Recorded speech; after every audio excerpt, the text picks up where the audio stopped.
Bismillahirrahmanirrahim. Assalamualaikum warahmatullahi wabarakatuh. Hamdan syukralillah, salatan wassalaman ala rasulillah wa ala alihi wa sahbihi wa mawalah amma ba'du. Takzim, kemuliaan dan penghormatan kami kepada para senior, guru-guru kami, orang tua kami, dan juga seluruh peserta hadirin dan hadirat yang mengikuti pertemuan pada malam yang berbahagia ini. Pertama sekali kami ucapkan terima kasih atas kesempatan yang diberikan kepada kami. Terima kasih kepada Riset Politik Indonesia, Pak Munawar dan rekan-rekan yang telah memfasilitasi pertemuan kita pada malam hari ini. Judulnya menarik ini, Refleksi 16 Tahun Perdamaian Aceh. Saya kira situasi dan kondisi yang ada hari ini harus jujur kita katakan bahwa ini sudah hampir di persimpangan jalan,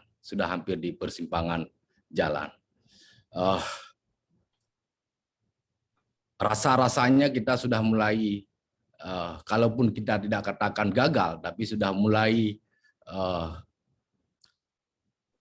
tidak memiliki kemampuan yang cukup untuk merawat harapan rakyat terhadap keberlanjutan dari kehendak bersama kita, yaitu harapan untuk keberlanjutan penguatan pelaksanaan perdamaian Aceh itu yang sudah berjalan. Nah, karena dihadapkan kepada situasi sebagaimana tadi disampaikan oleh banyak pemateri gitu. Ada dua hal besar yang tadi saya simak apa yang disampaikan oleh para pemateri secara keseluruhan. Yang pertama, ada situasi di mana bahwa MOU Helsinki, poin-poinnya, butir-butir MOU Helsinki sebagai sebuah kehendak politik baru di dalam kita mengurus Aceh itu, sampai hari ini tidak implementatif sepenuhnya.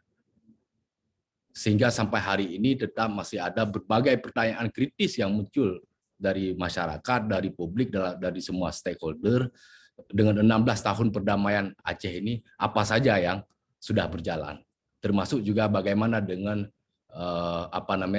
pelaksanaan Undang-Undang Republik Indonesia Nomor 11 Tahun 2006.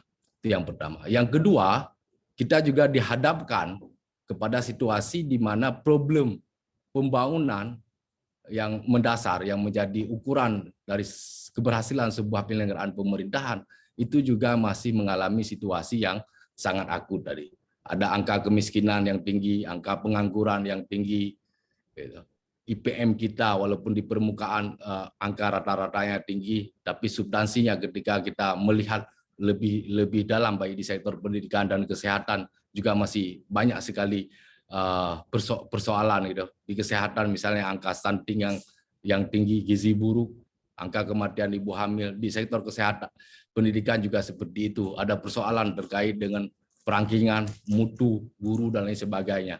Dan itu ada persoalan, ada dua hal yang menjadi persoalan itu yang saya lihat dari apa yang tadi disampaikan oleh banyak materi. Dan itu memang nyata dirasakan hari ini oleh seluruh masyarakat Aceh dan semua pemangku kepentingan tentunya di Aceh. Terutama terkait dengan narasi besar tentang bagaimana upaya kita bersama mewujudkan kehendak politik damai sebagaimana tertuang di dalam MOU Helsinki, atau dalam konteks yang lebih teknis adalah pelaksanaan dari Undang-Undang 11 tahun 2006, kemudian juga dihadapkan pada persoalan pembangunan yang hari ini kita hadapi, yang sehingga tidak mengenakkan dan tidak membuat kita nyaman semuanya. Juga apa persis seperti yang disampaikan juga oleh Bang Farhan Hamid tadi dengan nada yang sedikit emosional karena saking reflektifnya melihat situasi dan perkembangan Aceh terkini. Nah, saya ingin mengajak kita semua, orang-orang tua kita, orang-orang tua kami, guru-guru kami, dan tentunya para senior, para peserta diskusi pada malam hari ini, bahwa saatnya, karena saya katakan tadi bahwa ini sudah di persimpangan jalan itu. Sebenarnya ini sudah sejak dari awal. Kita harus clear memastikan bahwa perdamaian atau MOU Helsinki itu adalah interest kita bersama. Itu kepentingan kita bersama. Kita seluruh rakyat Aceh. Kita yang menginginkan Aceh itu damai. Aceh itu damai. Maka menjadi keniscayaan dan juga kewajiban kita bersama untuk terus menjaga keberlanjutan, untuk melakukan penguatan dan memastikan bahwa semua kehendak dari politik damai itu, yaitu MOU, butir-butir MOU Helsinki itu terimplementasi. Nah, saya ingin sampaikan faktanya hari ini. Di dalam MOU Helsinki, baik itu terkait dengan penyelenggaraan pemerintahan Aceh, kemudian juga tentang hak asasi manusia, tentang reintegrasi dan amnesti, dan beberapa hal yang lain. Saya ingin kasih satu kasus yang paling sederhana yang sampai hari ini itu masih menjadi PR kita bersama. Keadilan transisional justice. Di dalam MOU Helsinki itu ada bab tentang reintegrasi, di mana dengan jelas disebutkan bahwa ada 3 objek dan subjek yang harus menjadi perhatian konsen kita bersama. Ada objeknya di mana lahan pertanian, jaminan pekerjaan, dan jaminan sosial bagi yang tidak mampu bekerja. Ini bagian dari keadilan transisi. Harus didapatkan oleh kombatan GAM, oleh tapol-napol, oleh masyarakat korban konflik. Sampai hari ini itu masih menjadi problem, masih menjadi PR. Itu keadilan transisi yang sampai hari ini 16 tahun itu belum clear dalam bab reintegrasi. Soal lahan pertanian, jaminan pekerjaan, dan jaminan sosial bagi yang tidak mampu bekerja. Yang kedua, dalam konteks keadilan transisi misalnya, ada keniscayaan, keharusan untuk membentuk komisi klaim. Itu jelas tersebutkan di dalam MOU Helsinki. Sampai hari ini komisi klaim itu tidak pernah ada. Komisi klaim yang akan mendata kerugian harta benda korban akibat konflik selama 30 tahun antara Gerakan Aceh Merdeka dengan Republik Indonesia. Dan negara memastikan untuk ganti rugi terhadap kerugian yang dirasakan oleh masyarakat korban konflik yang bisa membuktikan. Komisi klaim itu sampai hari ini tidak ada. Yang ketiga, itu adalah KKR. Komisi Kebenaran dan Rekonsiliasi. Ada kewajiban untuk membentuk KKR untuk pengungkapan terhadap kebenaran fakta sejarah tentang praktek-praktek dehumanisasi, praktek-praktek kekerasan bersenjata, dan praktek-praktek dehumanisasi lainnya yang berlangsung sepanjang konflik itu untuk dibuka, untuk menjadi kebenaran sejarah, agar kemudian tidak terulang. Ada reparasi di sana, ada rekonsiliasi di sana. Itu KKR hari ini juga baru bekerja dengan dukungan yang sangat minimalis. Sama halnya juga dalam konteks reintegrasi. Ada BRR, Badan Reintegrasi Aceh, yang dalam perjalanannya kemudian dari lembaga temporer terpaksa dikanunkan untuk memastikan bahwa ada anggaran walaupun kecil setiap tahunnya agar proses integrasi ini terus dilakukan dan dirawat. Yang keempat itu adalah pengadilan HAM. Itu juga sampai hari ini tidak ada.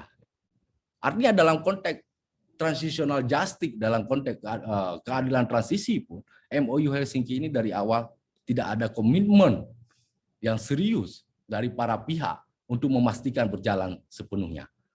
Karena apa? Karena tadi ada problem lain. Ada problem di mana kita juga gagal menjadikan ini menjadi interest bersama kita. Sebagai sebuah kehendak politik baru kita di dalam, kita menata dan memastikan Aceh akan berjalan dalam konteks kehendak politik perdamaian itu sebagaimana tertuang di dalam MOU Helsinki. Nah, dalam konteks penyelenggaraan pemerintahan Aceh yang hampir bisa dipastikan itu diterjemahkan di dalam Undang-Undang Republik Indonesia Nomor 11 Tahun 2006. Tadi Bang Farhan dan beberapa stakeholder utama pada masa itu di DPR RI, pada senior di Forbes, Bang Nasir Jamil dan lain sebagainya sudah menceritakan bagaimana prosesnya, termasuk Bang Safrizal. Nah, sampai hari ini prakteknya itu tidak berjalan sepenuhnya apa yang ada di dalam Undang-Undang Nomor 11 Tahun 2006.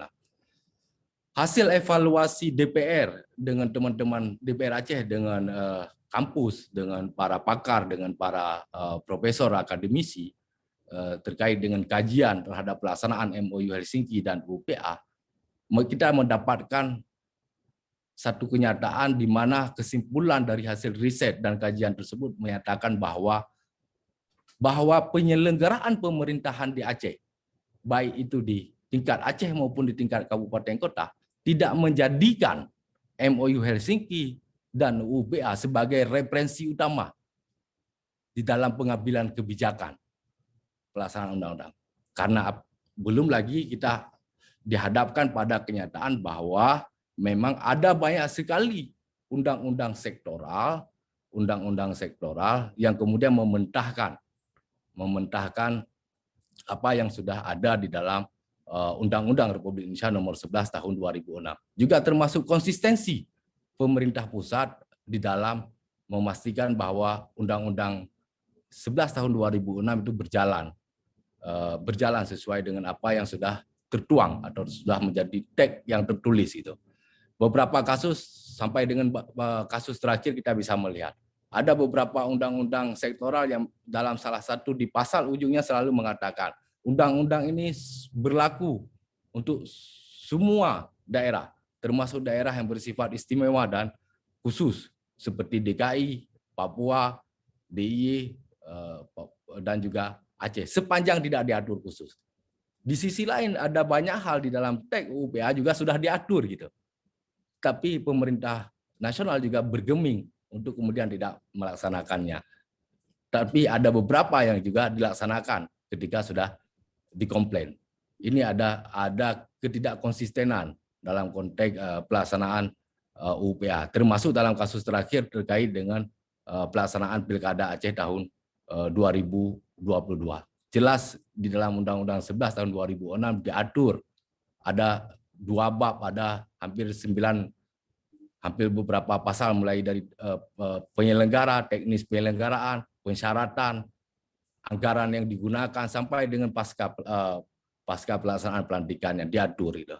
Tapi di Undang-Undang Nasional tentang Pilkada mengatur bahwa undang-undang ini berlaku juga untuk DKI, untuk Papua Barat, DIY, dan juga Aceh sepanjang tidak diatur khusus.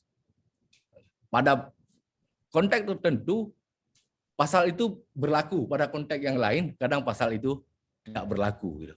Tafsirnya berbeda. Nah, saya lihat juga ada ketidakkonsistenan dalam konteks pelaksanaan UPA dan beberapa hal yang lain. Gitu.